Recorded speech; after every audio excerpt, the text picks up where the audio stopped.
Então, boa noite a todos, é um prazer estar aqui com vocês.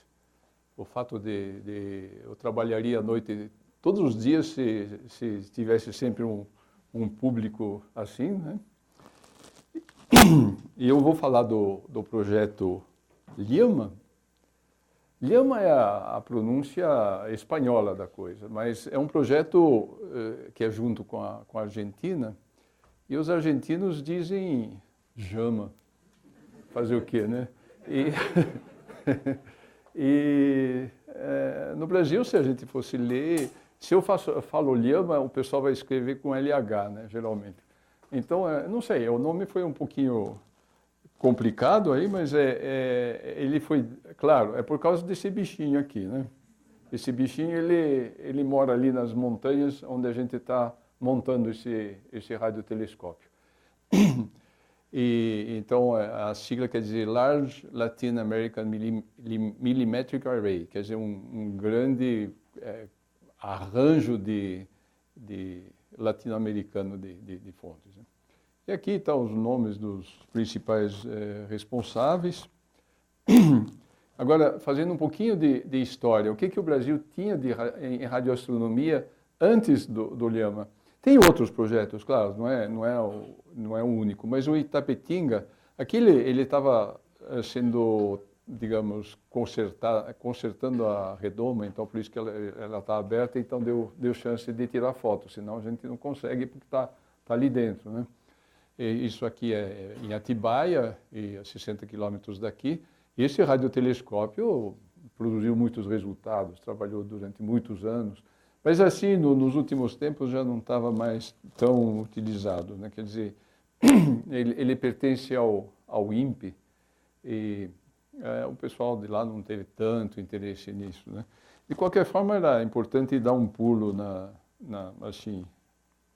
tecnologia, né?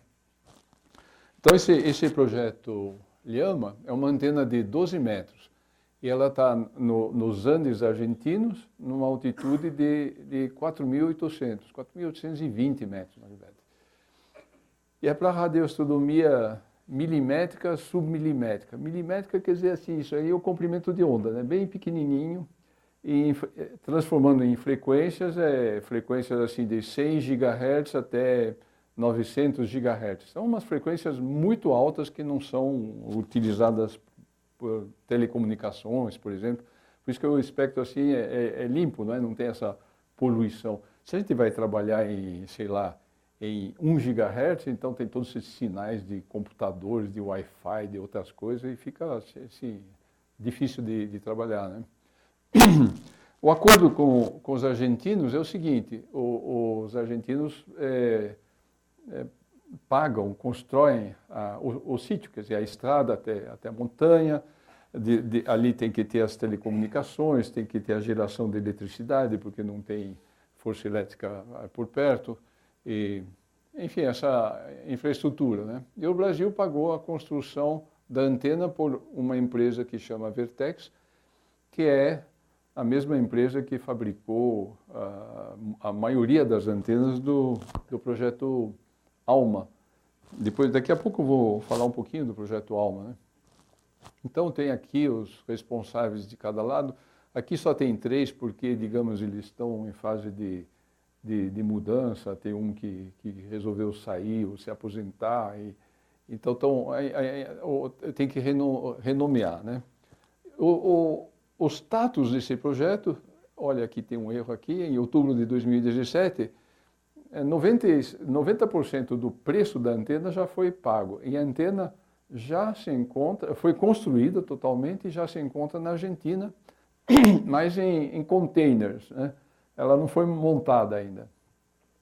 Isso porque, digamos, deu uns atrasos na licitação do transporte do porto até o local definitivo, e agora está sendo resolvido, enfim. Até o final do ano ela vai estar lá no sítio definitivo, né?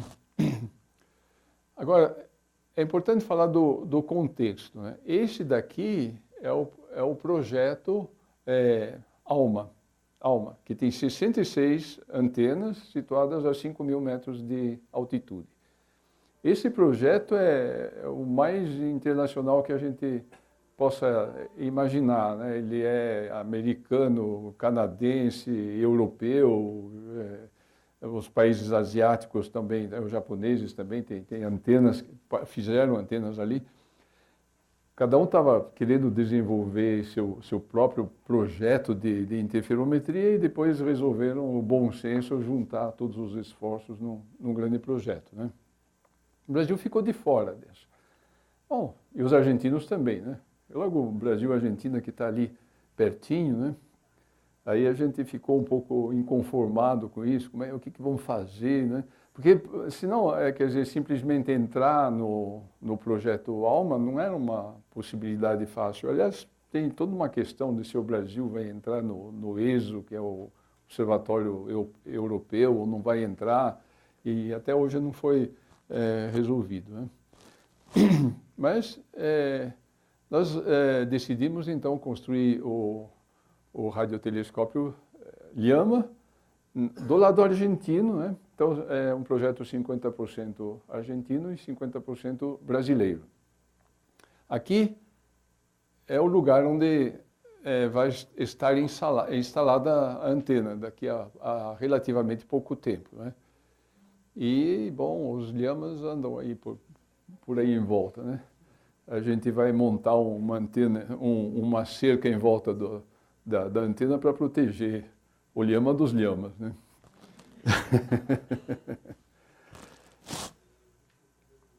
Por que ir num lugar tão alto? É uma questão de absorção pela atmosfera, né?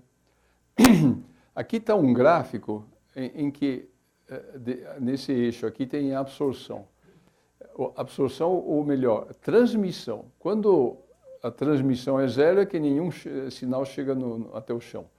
E quando é 1, é que todo o sinal que vem de lá fora chega, né? Nas outras frequências rádio mais baixas, geralmente não tem absorção praticamente, né? Mas a gente vê que nessas frequências muito altas, as frequências estão aqui, ó, 200 GHz, 400, 600, 800, 1000 GHz, né? Então a gente percebe que tem, digamos, um decréscimo da transmissão em função da frequência, quer dizer, em frequências mais altas tem pouca transmissão, mas tem uns sobe e desces assim, que são umas bandas de absorção na atmosfera e que são todas devido ao vapor de água. É o vapor de água que produz isso, né? E então, aqui tem, por exemplo, umas regiões que estão totalmente proibidas para observações do chão, né? E aí, de repente, sobe de novo e vai para, tipo, sei lá, 50%, 60% de transmissão, então ainda chega alguma coisa, né? As frequências nas quais nós vamos trabalhar estão aqui. Tem essa barrinha cinza aqui e essa barrinha aqui também. Então, esse receptor, esses números que tem lá em cima são as bandas definidas pelo ALMA. O ALMA é um projeto tão grande que ele se deu o direito de dar nome às bandas de frequência, né? Então tem banda 3, 4, 8, 9 e aqui está aqui, né? Então, por exemplo, nós vamos ter um receptor aqui, né, nessa banda 9 e um receptor aqui nessa banda 5. E é engraçado que nós vamos estar aqui, no meio da nossa faixa de frequência, tem uma absorção que vai até lá embaixo, né? Quer dizer, não deixa passar nada. Mas nas duas bordinhas ainda tem regiões onde dá para observar.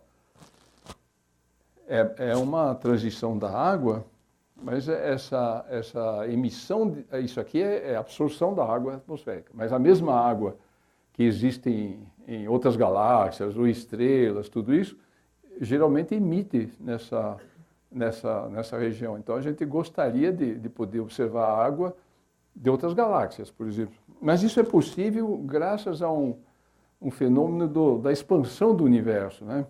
Então, uma galáxia distante que contém muita água, ela vai emitir, lá ela emite na mesma frequência de 183 GHz, mas quando a onda chega aqui, ela está deslocada Então ela vai aparecer aqui deslocada com relação a esse fundo, então vai estar mais ou menos por aqui, coisa assim, e a gente consegue detectar. Enfim, é uma região de frequência difícil de trabalhar. Por isso que aqui, por exemplo, isso aqui, essas várias curvas são para conteúdos de vapor de água diferente, né? Conteúdo de água precipitável. Então, por exemplo, a curva preta é para 0,5 milímetros, né? Quanto mais alto a gente vai em altitude, menos água precipitável tem para cima. Então, por isso que é importante ir em grande altitude. Os radiotelescópios que existem acima de 4.000 metros são esses daqui. Então, o famoso ALMA, do qual eu já falei um pouco, que tem 66 antenas. Aí tem uma outra da qual eu vou falar relativamente bastante, porque o APEX, né, é exatamente igual à nossa antena, né? E aí depois tem umas outras, a IAST, que é uma antena japonesa, mas no Chile, tudo isso é no Chile.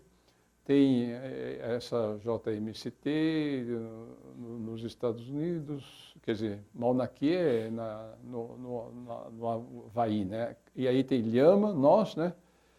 Aqui eu escrevi que é o único que é capaz de observar o Sol entre as antenas. E é por quê? Porque se você aponta o radiotelescópio para o Sol, a quantidade de energia do Sol é tão grande que concentra lá em cima do subrefletor e derrete o subrefletor, né? Já aconteceu com... O Tasso estava falando do radiotelescópio SEST, aconteceu isso lá. O pessoal foi almoçar, deixa lá, né? E o Sol passou na frente e voltou, já tinha derretido o refletor secundário, né? Mas a nossa não vai acontecer isso, porque a superfície é tratada de tal forma que ela difunde a luz solar, mas a luz só, quer dizer, a luz e a radiação infravermelha, mas as ondas de rádio não. Quer dizer, a granulação ali na superfície é que tem que ser tal que para a rádio é como se fosse liso, liso, liso. E para ondas visíveis espalha a luz, né?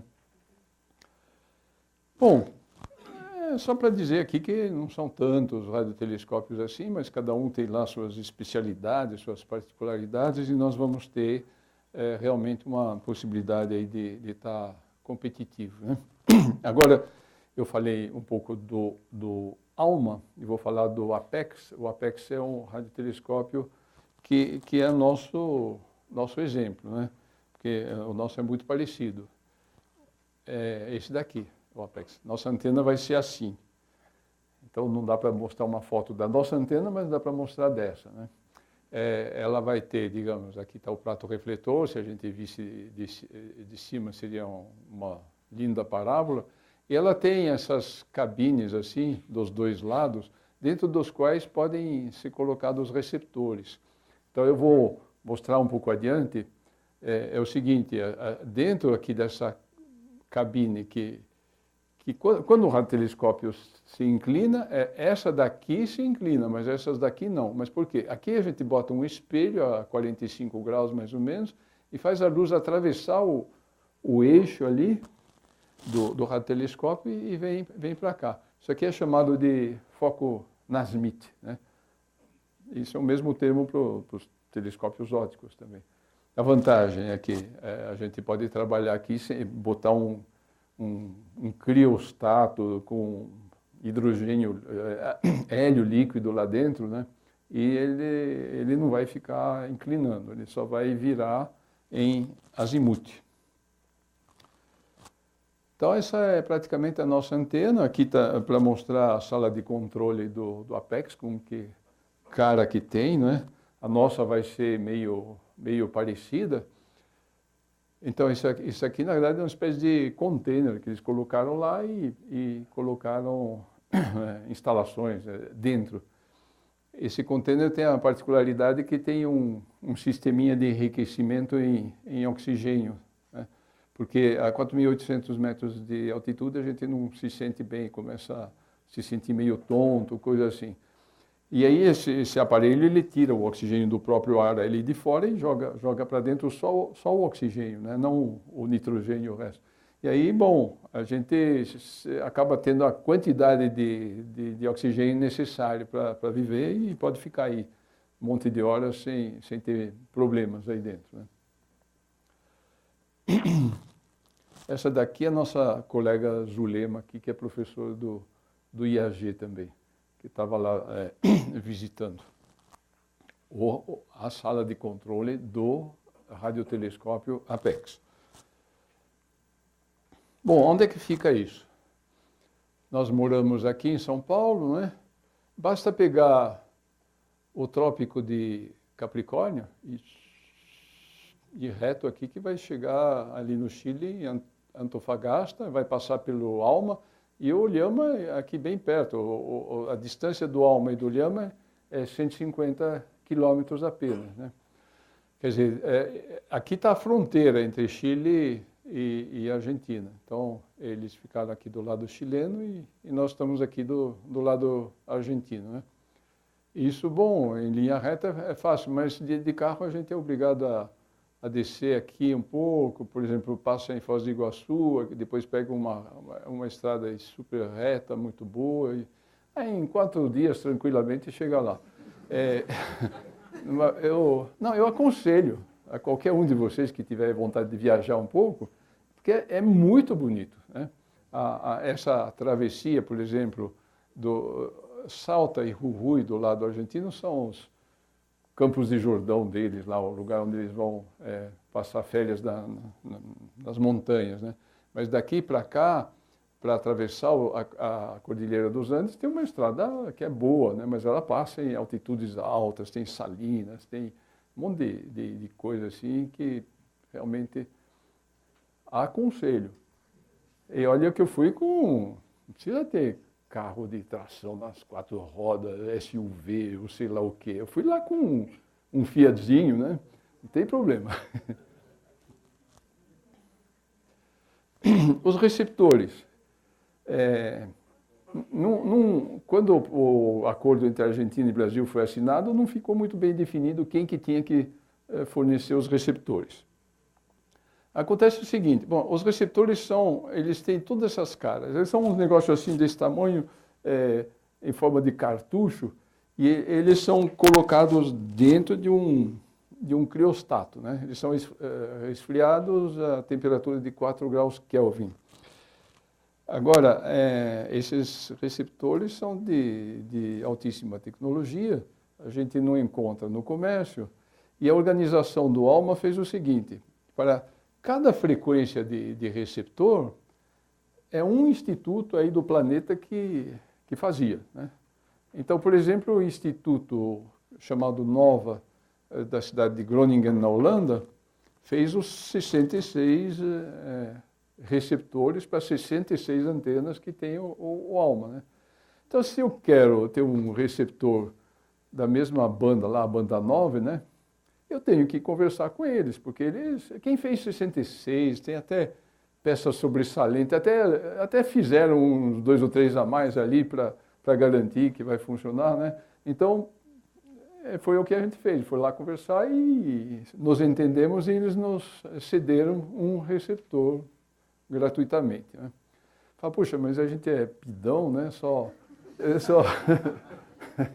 não fica comprando, né? Mas as circunstâncias, só eles que fazem, né? Então tem que ir falar com eles.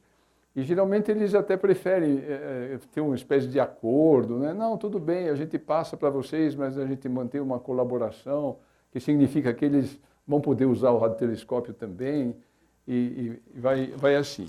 Aí, por exemplo, esses que estão em vermelhos são os 2 que a gente conseguiu realmente gratuitamente, e a gente vai começar a nossa vida de radioastronomia com esse radiotelescópio só com esses 2, porque os fundos são curtos, né? Quer dizer, a FAPESP deu os recursos, mas a antena sozinha já foi 10 milhões de dólares ali, né? Então, e esses receptores, se fosse para pagar, seria muito caro, tipo assim, 300 mil dólares no receptor, esse tipo de frequência, de preço, né? O outro aqui é um grupo da da Suécia, em Gotemburgo, que fez, né, da banda 5, que vai de 162 a 211 GHz, e nós fomos contemplados com um também, né? Só para mostrar, agora isso aqui são os receptores do ALMA, né? E a gente viu um monte de bobininhas em volta dos receptores, assim, perto da parte superior, né? Vocês devem se perguntar, mas para que tanta bobina, né? Então está aqui a explicação. As bobinas é para produzir um campo magnético aplicado a essa junção SS, é supercondutor, isolante, supercondutor. Essas junções são o que são utilizados como misturadores, né? É o primeiro componente, digamos, que a onda que vem de fora encontra ali. O que mistura? Mistura uma onda feita ali dentro do radiotelescópio, que a gente chama oscilador local, e a onda que vem de fora. Por exemplo, vamos misturar 210 GHz que vem de fora com 200 GHz do oscilador local. A diferença entre essas duas frequências, 10 GHz, vai ser chamada de frequência intermediária. Então, a gente abaixou a frequência como se fosse abaixar para 10 GHz. Aí é muito conveniente, porque 10 GHz é uma frequência que a gente pode trabalhar com componentes assim normais, não precisa nem ser refrigerado, é mais barato, é mais simples, todo mundo conhece essa tecnologia, né? Então, a gente sempre trabalha com esse princípio de que primeiro mistura o sinal para abaixar a frequência. Bom, a cara da ocupação do nosso radiotelescópio, vocês lembram que tem uma parábola grandona, a parábola grandona não está desenhada aqui, ela está aqui em cima, e tem aquela cabine que se inclina, né? E tem as cabines laterais. Nas cabines laterais, vamos chamar aqui de cabina A, cabina B, nós colocamos os criostatos, nos quais os receptores são refrigerados, né? Porque eles têm que trabalhar refrigerado. Devo confessar que a gente vai começar as observações com um criostato só.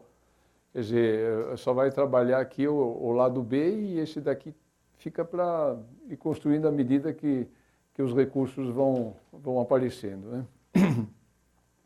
Mas uma propriedade interessante que vai acontecer com esse radiotelescópio é que a gente vai ter um espelho dicróico.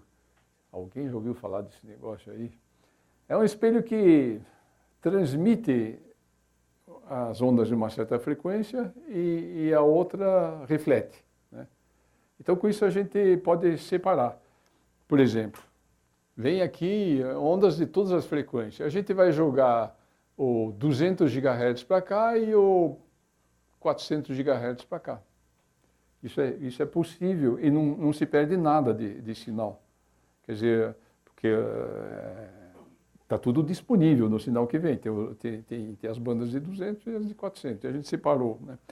Aí qual que é a vantagem? Aqui a gente pode ter receptor de uma frequência e de outra e fazer observação simultânea em duas frequências, né? Isso os outros radiotelescópios não têm. A gente sempre quer ter alguma coisa que os outros não têm. Depois eu vou explicar, por exemplo, que para física solar, já que a nossa antena pode observar o Sol, é interessante, né? Porque o Sol tem aqueles flares, aqueles bursts, de repente tem uma onda de emissão rádio, né? Mas no tempo, o pico numa frequência e o pico numa outra frequência, por exemplo, em 200 e 400 GHz, não vai coincidir exatamente no tempo. Isso é devido ao atraso da propagação da onda dentro do plasma ali da coroa solar, né? Então, se a gente, o mesmo radiotelescópio mede os dois, a gente pode medir o atraso, então deduzir a densidade eletrônica ali, uma série de coisas, né? Fazer física solar interessante. Então, bom, vocês viram como é que é. Essa coisa amarela aqui não é nenhum duto, não é nada físico, é só para uma superfície que representa que, olha, dentro dessa superfície aqui, uma superfície teórica, né, está passando a onda rádio, né? Porque aqui dá a impressão que é como se fosse um cano, mas não é, né? Os espelhos são espelhos reais, quer dizer, reflete aqui, reflete aqui, reflete aqui, reflete aqui. Aliás, esses espelhos estão dando trabalho para fazer, porque eles funcionam eles têm que ter uma superfície extremamente plana, e aí a gente foi atrás de astrônomos amadores, o Tasso deve conhecer muito deles, mas a gente conheceu um em Curitiba que fazia espelhos planos, né? José Eduardo. E aí ele topou fazer para a gente. Então a parte mecânica do espelho a gente faz aqui nas nossas oficinas e manda para ele, e aí ele consegue polir de tal forma que a precisão de superfície seja menor do que, quer dizer, os desvios RMS menores do que um micro, né? Então daí tá bom para quem vai observar sei lá, em 0,5 milímetros ou coisa assim, tá bom. Bom, essas aqui são peças, essa daqui é aquela peça que vai grudada embaixo da parábola, aqui é o lugar onde ele atravessa o eixo do radiotelescópio, e aqui é o sistema que suporta o criostat, né? E aqui a gente vê, por exemplo, o feixe atravessando aqui o eixo do radiotelescópio e aqui o suporte do criostat. Então, tudo isso aqui foi desenhado por um mecânico de bom nível aí que fez todo o projeto. É um mecânico que trabalhou no Laboratório Nacional de Astrofísica e depois ele foi montar uma firma nos Estados Unidos, o Fernando Santoro. E a gente escolheu ele porque ele disse que ele voltava para o Brasil daqui a pouco, falou, então ele vai acompanhar a fabricação aqui. Mas não voltou no fim, resolveu ficar por lá. Mas tudo bem, a gente achou um pessoal aqui que está fazendo a construção. Olha, isso aqui também faz parte, então, dos desenhos, né? Isso aqui que vai embaixo da parábola e aqui suporta os espelhos, então tem mecanismos para pôr o espelho na frente e tirar. E olha aqui, a mesma peça que estava sendo desenhada aqui, agora está sendo fabricada.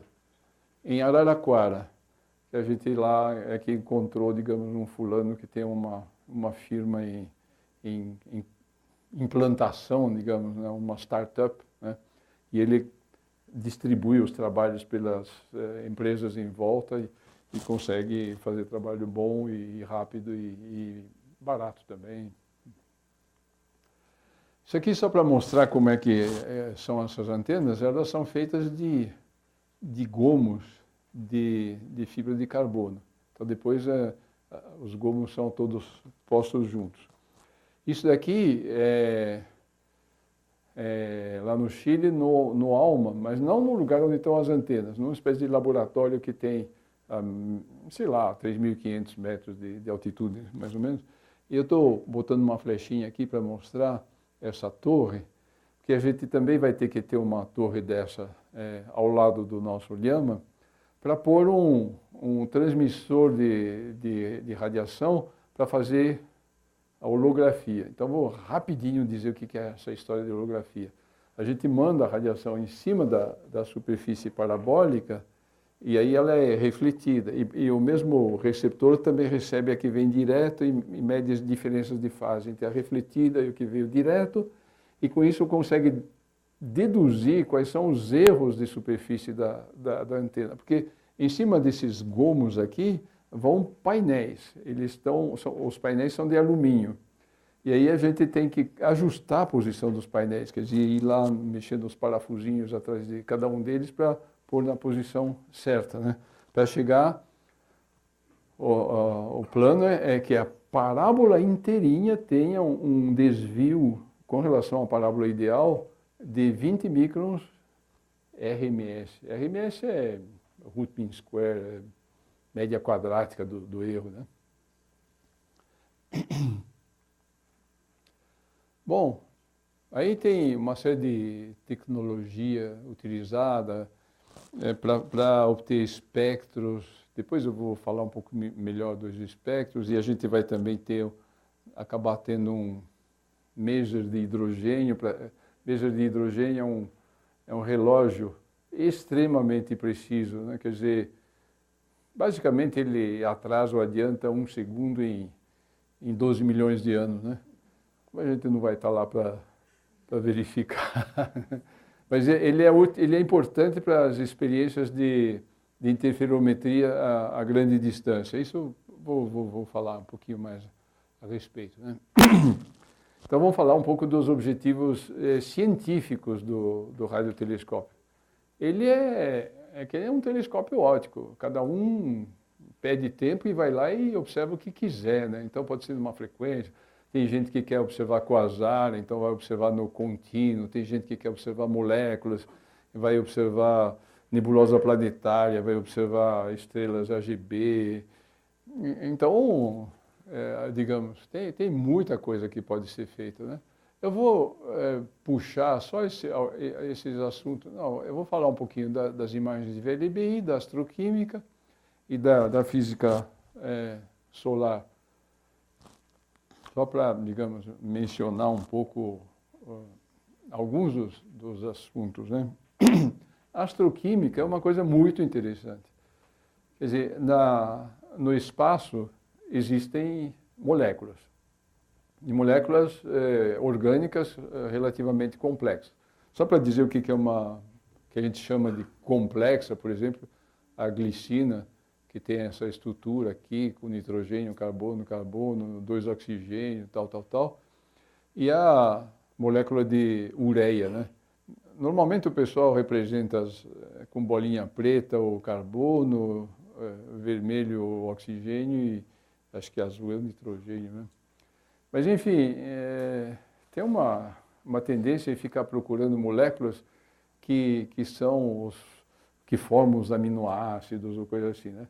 A pergunta que a gente tem, será que a vida se forma mais facilmente ali fora do que aqui dentro, né? da Terra, na superfície da Terra? E para muitas moléculas é verdade, é mais fácil fazer moléculas lá fora do que aqui, né? Digamos, essas moléculas mais complexas assim, elas tendem, por exemplo, uma das maneiras de se formar é na superfície de grãozinhos de poeira, né? Então, tem grãos aí no espaço, isso, digamos, no espaço, em nuvens moleculares, né? Elas vêm por nuvens, não ficam isoladas em qualquer lugar do espaço. Então, tem nuvem molecular aqui, tem nuvem molecular lá, e dentro tem grãozinhos de poeira. Esses grãozinhos de poeira estão numa temperatura muito baixa, tipo 10 Kelvin. Então, vem uma molécula simples, encosta ali, grudou. Aí veio outra, um pouquinho diferente, vem ali, grudou. Opa, aí as duas se encontram ali em cima do grãozinho de poeira e na hora que elas se juntam, elas liberam a energia de ligação e a molécula mais complexa do que as duas componentes sai, né? Então, digamos, é uma fábrica de moléculas, né? Quando a Terra se formou, digamos, a gente acredita que já veio cheio dessas moléculas que se formaram no espaço. Então não é que a gente teve que esperar que essas moléculas aqui se formem, sei lá onde, né? Porque aqui na Terra não é assim tão fácil de ver lugar que as moléculas se formam. É que elas se formam para depois ter as condições, a partir delas, criar a vida, né? Já vem lá do espaço pelo menos um meio caminho andado. Não é vida, mas é assim, o material que é necessário para criar a vida. E aqui está um exemplo de uma nuvem molecular, a nuvem molecular da nebulosa de Órion, né? Que é bem famosa. Tem algumas nuvens assim que são muito famosas porque a gente encontra tantas moléculas, né, que cansa de ver. Olha, isso daqui é um espectro. Por volta de... Isso aqui tem 10⁵. Isso aqui, digamos, que é 169 GHz, isso aqui 168 GHz. Ele foi obtido com radiotelescópio que trabalha em frequências mais baixas que o nosso, que é o radiotelescópio de 30 metros, perto de Granada, lá na Espanha, né, que pertence ao IRAM. E, bom, o que a gente vê aqui? Na verdade, o de cima e o de baixo são o mesmo, é apenas isso aqui está com escala de 0 a 30 e aqui de escala de 0 a 1,5. Então aqui, nesse de cima, só as bem grandes é que aparecem, né? A bem grande aqui é essa daqui, aqui ela já passou, ela ia lá longe, né? Mas enfim, é para poder representar as fracas e as fortes nos mesmos espectros. E a gente vê um monte de linhas e um monte delas com esse U aqui, a letra U de unknown, desconhecido. A gente não sabe que molécula que é essa, né? E as outras a gente sabe, por exemplo, aqui tem o CH2O, C, aqui CH3, CH3O, CH3, enfim, está cheio de moléculas orgânicas complexas, né? Molécula orgânica, a gente chama de molécula orgânica moléculas que que contêm átomos de carbono em vários números. Tem moléculas digamos, como é que a gente identifica a molécula? Então, cada molécula tem umas determinadas frequências de rádio que ela emite. Então, ela emite por quê? Porque ela pode ter movimento de rotação, pode ter movimento de vibração, e esses movimentos são quantizados, então quando passa de um estado de vibração para um estado de vibração menos ampla, ela emite um fóton geralmente na região rádio, né? Por isso que a gente gosta de observar na região rádio, porque essas moléculas aqui não emitem nada na região visível, né? Elas vivem em meio muito frio, estou falando 10 Kelvin, 20 Kelvin, coisas assim, e para excitar fótons no visível precisa de energias bem maiores, várias centenas e centenas de Kelvin, né?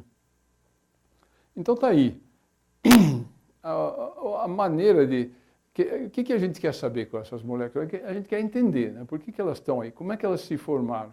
Então a gente já tem, digamos, vários esquemas de formação de moléculas, né? Essa daqui, juntando com essa, vai dar aquela, e coisa assim. Tem várias maneiras de testar se esse mecanismo que foi bolado funciona. Porque a gente olha um monte de fontes diferentes. O que é fonte diferente? Porque não é só nuvens moleculares, tem certos tipos de estrelas muito frias que também estão cheias de moléculas, né? Então a gente observa uma, outra e de repente vê que duas moléculas aí são muito correlacionadas. Quando tem essa, a outra vai ter também. E dá assim, intensidade correlacionada. Fala, puxa, então essas daí têm um mecanismo de formação praticamente igual, né? São parentes próximas, são primas, são irmãs. E vai estabelecendo os graus de familiaridade, né? de parentesco, desculpe. Enfim, isso aí é astroquímica.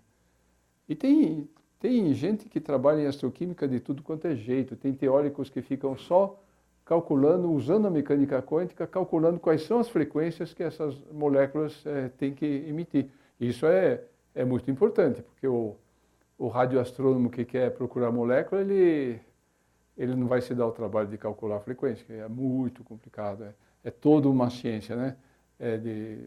Então tem grupos espalhados pelo país até, que eu nem sabia que existiam, mas de repente fala, na Bahia ali tem uns caras que estão calculando a frequência de tais tipos de moléculas e coisas assim. E de repente a gente começa a juntar os esforços, né? E vamos falar agora um pouco do VLBI. VLBI, Very Long Base Interferometry. O que quer dizer long base? É uma base muito longa. Aqui esse mapa mostra mais ou menos, por exemplo, radiotelescópios espalhados pelo planeta aqui. Você fala, puxa, como é que botaram no meio do mar aqui, né? É que acho que é uma ilha, deve ser o Havaí é mais para lá, não sei. Deve ser o Havaí, né, que eles botaram aqui. E aqui, por exemplo, como é que tem uma aqui? Tem um radiotelescópio no Polo Sul também. E você pega radiotelescópios situados a, por exemplo, 10 mil, 12 mil quilômetros um do outro e observa, combina, né? Ó, tal hora você observa ali, Orion, por exemplo, ou observa sei lá o quê. E todos eles vão observar o mesmo objeto e gravar o sinal que está, não o sinal direto na frequência original, já misturado, e então a frequência intermediária, da qual eu já falei mais ou menos. Grava ali num conjunto de CDs, né? De CDs não, de disco rígido, né? Porque você vai gravar alguns terahertz de sinal se observar um tempo, porque vai gravando com uma velocidade grande, mas vai gravando também, vai nessa mistura para baixar a frequência, tem que ser uma frequência que é muito, muito, muito bem conhecida, né? É por isso que a gente precisa daquele relógio Maser que vai gerar essa frequência. De tal forma que o fulano que observou aqui, sei lá, no Liama, e outro que observou lá nos Estados Unidos, eles vão ter as frequências bem sincronizadas, e então eles vão poder pôr os sinais no mesmo computador e ele vai ali ficar procurando as franjas de interferência. O que é a franja de interferência? Quer dizer, você tem um objeto muito distante, que é um quasar, a onda chega aqui na Terra é uma onda plana, né? Só que ela vai atingir primeiro um radiotelescópio e só depois um segundo radiotelescópio, né? Isso aqui é a velocidade da luz vezes o tempo de... Enfim, eu sei que não é extremamente fácil analisar esses dados, mas é analisável, e quando tem vários radiotelescópios assim, você consegue reconstituir uma imagem, mas com uma resolução angular absolutamente incrível, insuperável. Nem as técnicas em ótica, por exemplo, de interferometria em ótica, ou outros comprimentos de onda, alcançam essa mesma precisão. Tipo de precisão que se consegue é coloque uma moeda de R$1 na superfície da Lua ali, né? Então você vê que ângulo pequenininho que isso tá medindo a posição da coisa. Então é isso que a gente consegue com esse tipo de distância, né? Se a gente pega 2 radiotelescópios a 12 mil quilômetros, né? Então 12 vezes 10 a 9 milímetros, e faz a observação em 1 milímetro, então a gente tem uma resolução de 1 radiano dividido por 12 vezes 10 a 9. O segredo aqui é muito simples, a resolução é lambda, comprimento de onda, dividido por d, distância, né? E aí, isso medido em radiano. Então, um dos objetivos que está acontecendo é conseguir observar o horizonte do buraco negro do centro da nossa galáxia. A nossa galáxia tem alguns buracos negros, mas, digamos, o buraco negro do centro da nossa galáxia é um super buraco negro, com 10 a sexta massas solares e coisas assim, mas ele está lá longe, a distância do centro da galáxia não é mole, né? Tipo 8 kPa. E aí, então, ele deve ter uma espécie de sombra que aparece em volta, que é predita pela teoria geral da relatividade, pelo Einstein, e essa sombra a gente poderia ver se já tivesse uma resolução de 0,03 milissegundos de arco. Mas com esse, por exemplo, 12 mil quilômetros, aí a gente consegue 0,017 milissegundos de arco. Quer dizer, a gente vai ser capaz, né? Eu digo a gente vai por quê? Porque, claro que as experiências de VLBI já existem há tempo, mas o pessoal faz as observações em comprimentos de onda maiores, né? Por exemplo, em vez de ser em milímetro, vai ser em vários centímetros, né? Em frequências mais baixas. Porque a tecnologia para fazer essas observações em frequências muito altas está começando a se desenvolver agora, né? Então nós temos a esperança de ser um dos parceiros desse grande telescópio mundial, que é o Event Horizon Telescope, e que o primeiro alvo dele vai ser detectar essa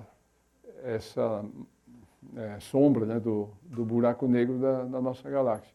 Aí tem gente que diz que quem detectar isso ganha o prêmio Nobel, né?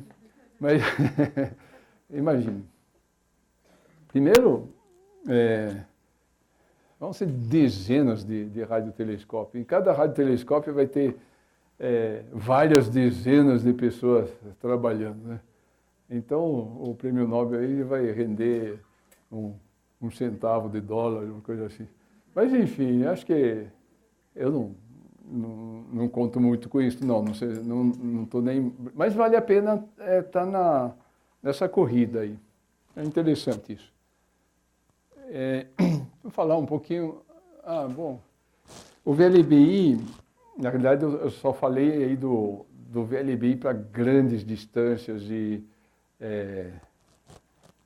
eu estou passando da hora? Ainda não, né? Vocês estão calmos ainda, né? Não estou vendo ninguém levantando aí, começando a... Quê? Está tudo ótimo, né? Esse radiotelescópio vai ser também uma semente de um VLBI, de uma rede de VLBI latino-americano, né? Porque, digamos, nós estamos ali, mas eu falei do radiotelescópio do Itapetinga, ele ainda existe, a frequência mais baixa que a gente pode observar com o Lhama é igual à mais alta que dá para observar com o do Itapetinga. Então, daria para usar os dois como terminal. Tem um radiotelescópio que os chineses construíram na Argentina, lá perto de San Juan, de 40 metros de diâmetro, também daria para usar nessa frequência. Enfim, tem alguma... Daria... O pessoal da África do Sul, tenho certeza que eles vão ter, que eles têm a capacidade de observar também por volta de 45 GHz. Então, dá para, digamos, constituir alguma coisa aqui no hemisfério sul para observar alguns objetos. Agora, tem outra coisa. Eu falei que o ALMA está a 150 quilômetros do... É o contrário, né? O Lhama está a 150 quilômetros do ALMA, né? O ponto central é o ALMA. Se o ALMA é constituído de 66 antenas dentro de um raio de 20 quilômetros no máximo, né? Mas se um dia ele quiser melhorar a resolução angular dele, ele tem que começar a plantar radiotelescópios tudo em volta, assim, a 100 quilômetros, 150, 200 quilômetros, né? Pô, e nós somos precursores. Então, nós vamos ser o primeiro ali de estar fora. Porque, o ALMA está ali, está no Chile, mas o Chile é um país fininho, né?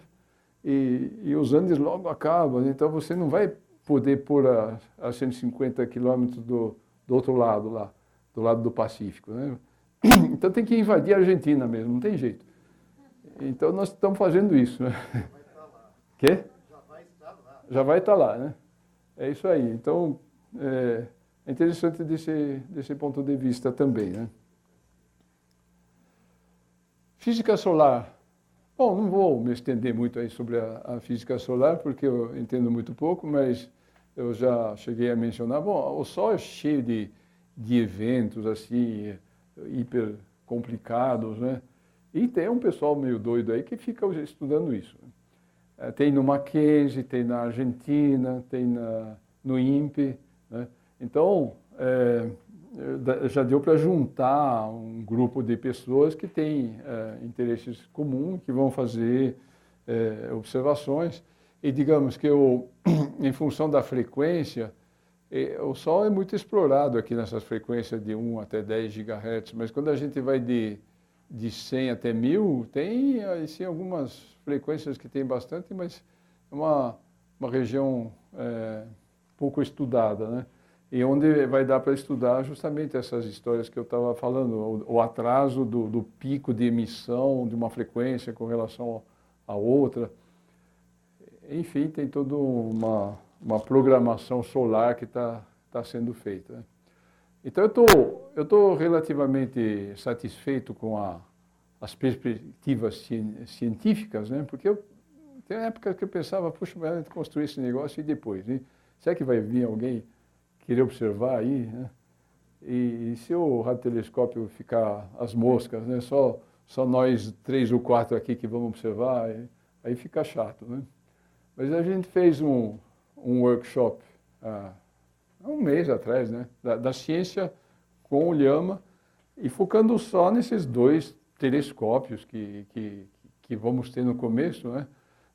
Ou de banda 5 e de banda 9, e encheu esse auditório aqui de pessoas discutindo, propondo planos, programas, enfim, tá cheio de gente, e não só de São Paulo, né? Gente do Rio, tem gente de Porto Alegre que se manifestou, mas não tinha condições de vir.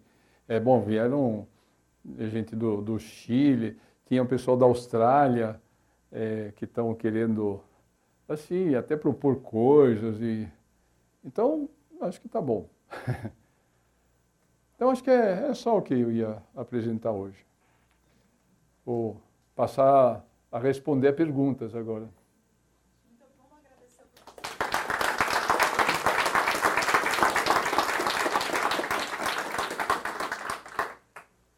E agora a gente tem espaço para perguntas, né? Quem tem algumas perguntas? Aqui, só um minutinho. Já peguei 3, espera um pouquinho. Deixa eu acender a luz. Aqui a gente tem que fazer de tudo. Professor, boa noite. Boa noite. Eu gostaria de saber se você tem algum interesse de fazer parceria com o futuro radiotelescópio que vai ter na Paraíba, que está sendo divulgado agora, que estão tentando fazer estudos. Então, aquele radiotelescópio da Paraíba é o oposto desse em termos de frequência, né? Ele é em frequência muito baixa, é até abaixo de 1 GHz, né? E eu acho muito bom que exista esse projeto. Quer dizer, acho que a gente, no Brasil, teria que ter gente cobrindo as várias faixas de frequência. A janela rádio é muito ampla. Eu fui até convidado lá pelo Elcio Abdala a participar de algumas reuniões, né?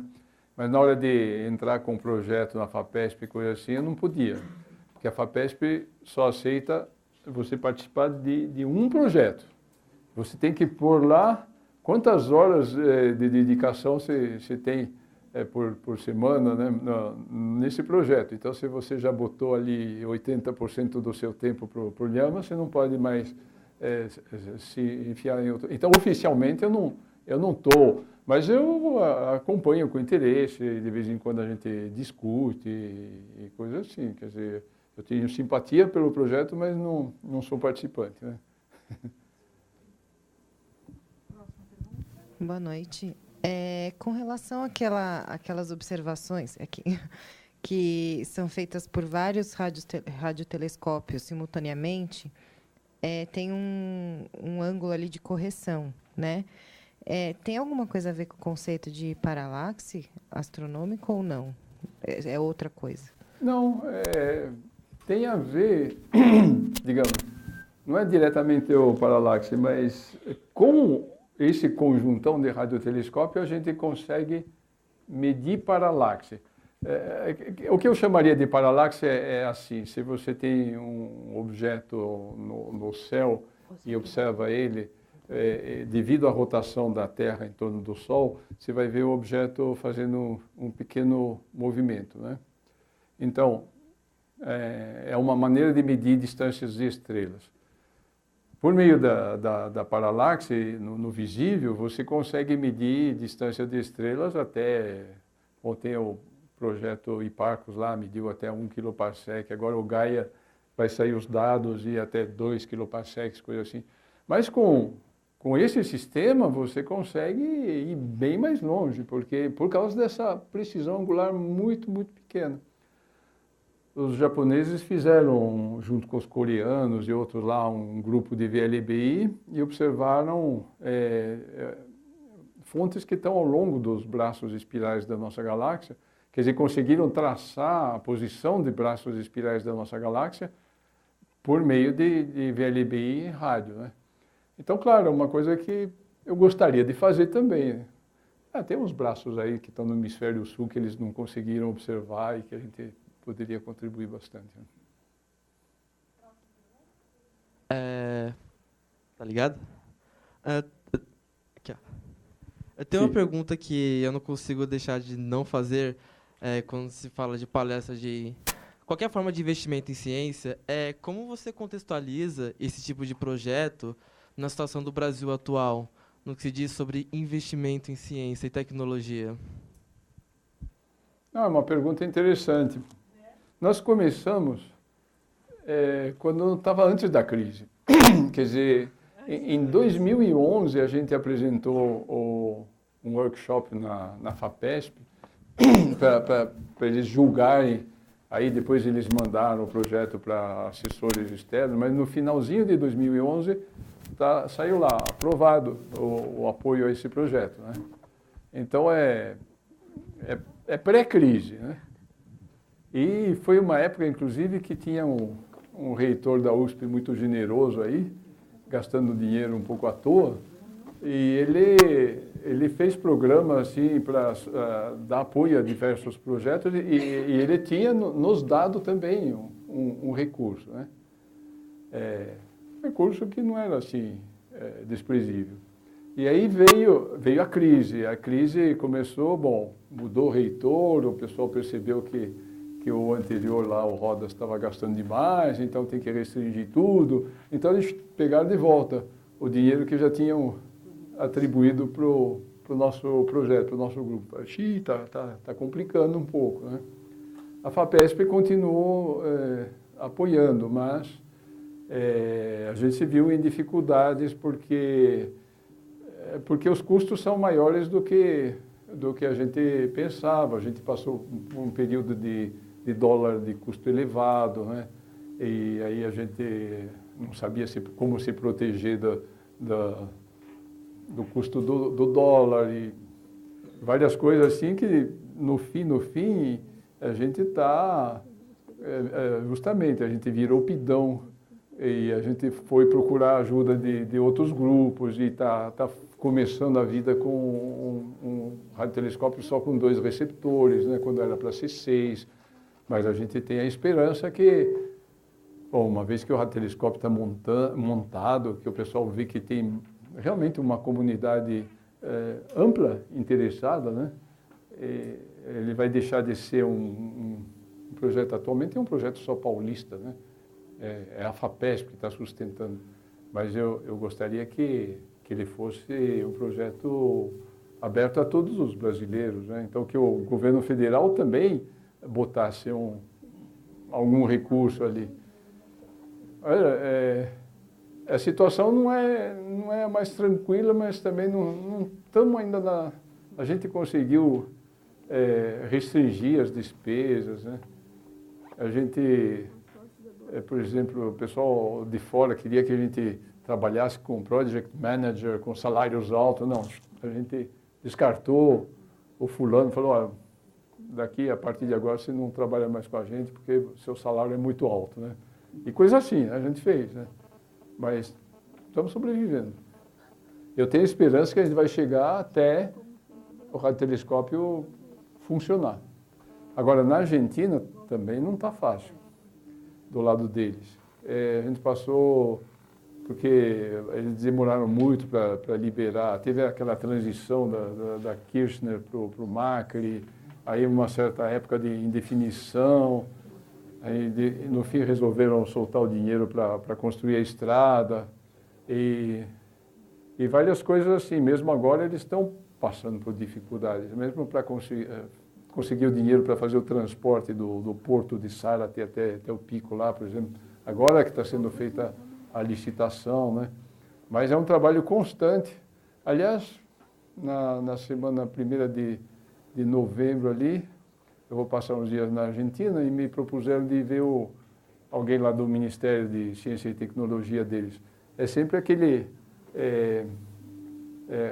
aquela pressão psicológica sobre o fulano. Escuta, peraí, isso é um projeto internacional, olha, o Brasil já pagou tudo isso e vocês aí, como é que... E vice-versa, né? Tem que fazer dos dois lados. Né? É uma ginástica. Próxima pergunta. Oi, boa noite, professor. Aqui. Eu tenho 2 perguntas. A primeira é quando os outros receptores, aquele, não lembro se é o nome receptor, aquela peça de de $300 mil, mais ou menos, que vocês conseguiram. Sim. Qual que é o nome? Receptor. Receptor. Receptor refrigerado. Então, quando o Llama estiver funcionando com os outros receptores, que diferença que vai ter não no funcionamento, mas na qualidade ou o alcance do radiotelescópio? E a segunda pergunta, não sei se o senhor já comentou, já falou e eu não prestei atenção, ou não, se há previsão de data para o início do funcionamento do Llama. Obrigada. Então, a primeira pergunta, por que a gente quer mais receptores, né? De um lado tem essa questão de segurança, que se a gente tiver vários receptores de PIFA-1 e continuar trabalhando com os outros, e aí, digamos, enquanto conserta aquele um que pifou, né? Então, digamos que trabalhar com dois é bem no limite ali. Mas, fora isso, é que as frequências são complementares, né? Então, o pessoal que estuda astroquímica, eles vão querer ver os níveis excitados da molécula CO, é uma das mais estudadas. O J 5/6 e coisa assim. Puxa, mas eu queria ver a emissão do nível 3/2, que corresponde a temperaturas diferentes, assim eu vou caracterizar melhor essa temperatura da nuvem, o jato que está saindo dali, uma série de coisas. Então o pessoal gosta de complementar uma observação com outra em frequências diferentes. As questões de moléculas é muito assim, porque uma molécula costuma ter várias transições, né? Se você descobre uma molécula, mas observou uma linha só, o pessoal não vai acreditar, né? Vai falar, não, peraí, como é que você sabe que é a molécula do NCOH, papapá? Não, mas olha, essa frequência está aí, mas aquela outra da mesma molécula está aí, aquela outra está aí também. Aí, peraí, você detectou umas 3 ou 4. Não, tá bom. Isso aí realmente não é por acaso. Mas uma linha só pode ser, ela pode variar um pouco em velocidade, em frequência, né, por causa da velocidade das coisas. Então, sempre o pessoal quer mais frequências, né? Complementar um estudo de uma com outras, né?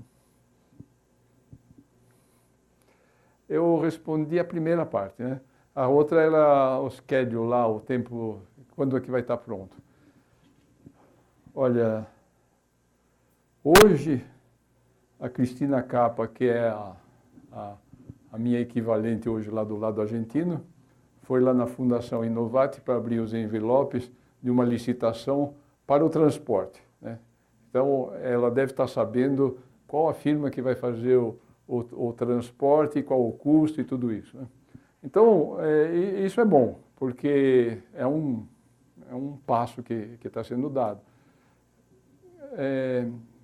A gente teve um atraso que é devido à base de concreto do radiotelescópio, né? Eu mostrei a foto do lugar lá, mas o pessoal ficou cavucando 10 metros ali e não achou nenhuma rocha sólida. Falei, e agora? A gente não quer que qualquer terremotinho ali ou uma ventania forte desloque o radiotelescópio. Então, tive que fazer um estudo para fazer uma base de concreto mais extensa, né? Aí, até fazer o estudo e apresentar isso para engenheiros de vários lugares, para que eles dizem, não, isso daí vai funcionar bem. Foi feito, e aí a licitação da construção da base de concreto também atrasou por causa disso. No fim, a base de concreto não começou a ser construída ainda, né?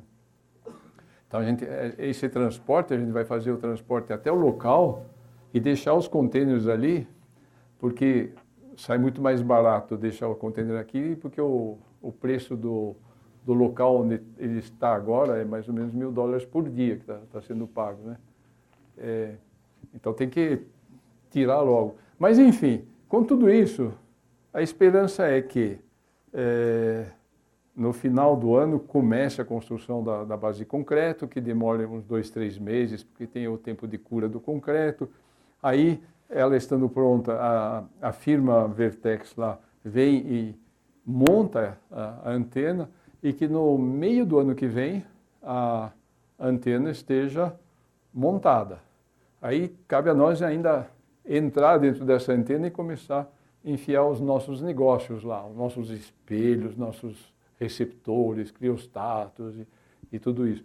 Cabe a gente fazer todos esses testes de holografia para melhorar a qualidade da superfície, né?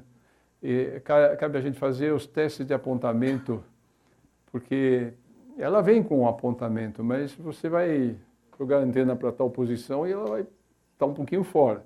Então a gente vai trabalhar com um telescópio óptico montado ali num buraco que tem na antena, para fazer primeiro, porque em óptica você consegue fazer uma imagem CCD e ver que a estrela está aqui em vez de estar aqui. Em rádio você não vê, né? Então você tem que escanear, é mais complicado, né? Então a gente vai fazer um monte de testes ópticos e determinar as constantes de apontamento. Aí é que no finalzinho do ano que vem eu tenho esperança que a gente consiga o primeiro espectro. Então, que seja, digamos, a primeira luz, né? Boa noite, professor. Existe algum projeto de radiotelescópio espacial para evitar aquela absorção atmosférica? Existe. Não só para limitar tem a limitação atmosférica, não. Isso tem várias antenas por aí, mas não muito grandes.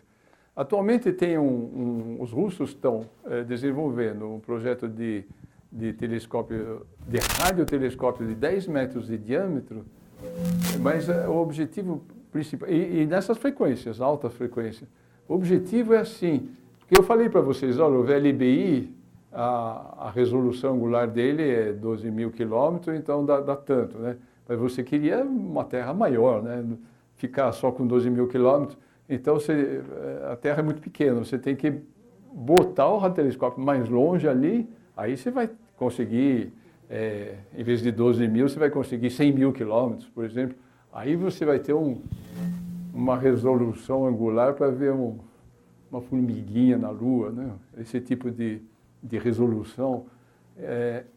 Então, está sendo feito, eu acho que eles têm previsão de lançamento em 2022, mas enfim, essas coisas sempre atrasam, porque é complicado, né? Mandar 10 metros de telescópio, quer dizer, é um negócio que vai se abrir no espaço, mas depois tem que fazer esse acerto da precisão de superfície.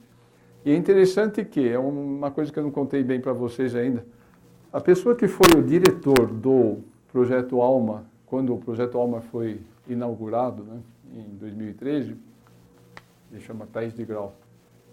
Aí no dia seguinte, ele se aposentou, porque já estava ali 5 anos de diretor. E ele me falou assim, mandou e-mail, ó, Jacques, eu estou a fim de ajudar vocês no Projeto Olhama. O quê? Nossa, puxa vida, esse cara está caindo do céu, né? Quer dizer, ele não quer se aposentar, ele quer continuar fazendo coisas. E ele, ao mesmo tempo, está assessorando aquele projeto russo lá, espacial, né? Então, claro, ele fala mal dos russos para nós, deve falar mal dos brasileiros para os russos, né? Fala, pô, esses caras não estão trabalhando direito, não fazem assim, né? Mas, quem sabe um dia nós mesmos vamos estar fazendo VLBI com os russos lá, né? Vamos ver. Próxima pergunta e última. Professor Jacques, a minha pergunta vem complementar do rapaz que fez aqui atrás, e eu teria mais uma outra. Eu sou do Instituto de Física aqui da universidade também, né? Não que eu seja do Instituto, eu fiz parte há décadas atrás, né? Do Instituto de Física. De Física, tá legal. E eu tive que abandonar porque eu me casei, né? Tive que sustentar a família, não deu para continuar. Né? E uma coisa que eu aprendi na minha vida é me virar sozinho, né? Será que não seria interessante nós espalharmos essa palestra que o senhor está dando para nós aqui em outras universidades e incentivar o pessoal para que se possa arrecadar, para a gente poder construir coisas em vez de pedir para o governo? Será que isso não é uma coisa interessante? É uma boa pergunta. Na realidade, palestras sobre o Projeto Olhama eu tenho dado muitas. Aliás, na terça-feira que vem, me convidaram para uma banca de tese lá em Porto Alegre e aí falaram, fica um dia a mais aí e dá um seminário sobre... Eu queria dar um seminário sobre outra coisa, sobre a ciência. Não, a gente quer ser o Liama. Tá bom. Então vou falar lá, né? Há um mês atrás, mais ou menos, eu dei 2 seminários em 2 dias seguidos, né? Um era o projeto, esse workshop que eu mencionei aí do Liama, e o outro era a reunião das PANET. Eu já dei seminário no Mackenzie, na Unixul, no INPE. Acho que o pessoal está até cansado de me ouvir, né? Mas a sua pergunta fora esse ambiente, né? Eu acho que é até viável. Eu recebi um e-mail, sei lá, uns 15 dias atrás, de uma empresa que faz levantamento de fundos. Eles falaram assim, ele chama Entropia, não sei se você já ouviu falar desse pessoal.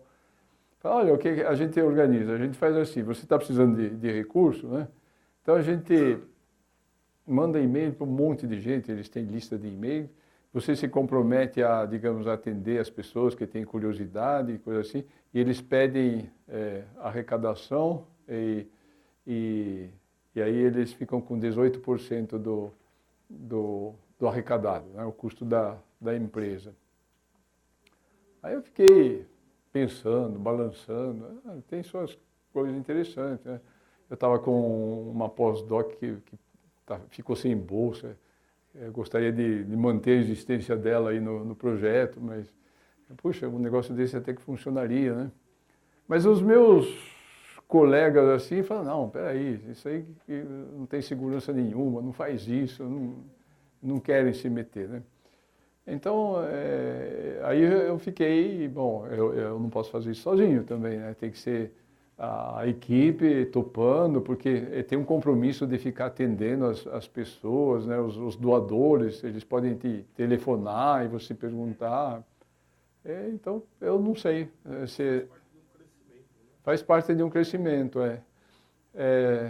nos Estados Unidos existe isso, fundraising, não sei o quê. Aqui existe também, né? Já até, sei lá, o pessoal que organizava a OBA, por exemplo, né? Não tem uma época que eles pediram dinheiro para... vaquinha, né? Vaquinha também. Eu já até contribuí com essas vaquinhas assim. Poxa vida, coitado, né? Vamos dar tantinho. Mas, digamos, eles falam que o que eles arrecadam é pouca coisa, né? Falam, não é para substituir a agência financiadora. Por exemplo, 30 mil reais, assim, porque a gente estava pensando em termos de discutir uma bolsa de pós-doc por 6 meses, coisa assim. Isso acho que a gente consegue, né? Mas a própria moça que ia ser beneficiada não quis saber, tá bom. Bom, eu gostaria de agradecer novamente ao professor, agradecer a presença de vocês, mas calma que a gente não terminou ainda, né? Vamos agradecer novamente ao professor Jacques.